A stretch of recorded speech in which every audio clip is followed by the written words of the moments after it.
Jokes. جج: تمہیں طلاق کیوں چاہیے؟ جج صاحب: میری بیوی مجھ سے لہسن چلواتی ہے، پیاز کٹواتی ہے، برتن دھلواتی ہے۔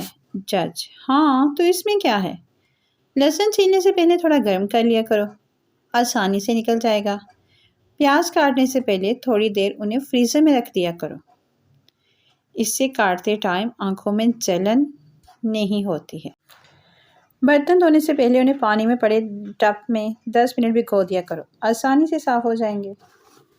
کپڑے سرف میں بھگونے سے پہلے سادہ پانی میں بھگا لیا کرو، داغ آسانی سے نکلیں گے اور ہاتھوں کو بھی تکلیف نہیں ہوگی۔ عرضدار: سمجھ گیا صاحب۔ کیا سمجھ گئے؟ عرضدار: یہی کہ آپ کی حالت مجھ سے بھی بری ہے۔ آپ کی بیوی لہسن، پیاز اور برتنوں کے علاوہ آپ سے کپڑے بھی دھلواتی ہے۔ سبق: بیوی تو بیوی ہوتی ہے، چاہے کسی کی بھی ہو۔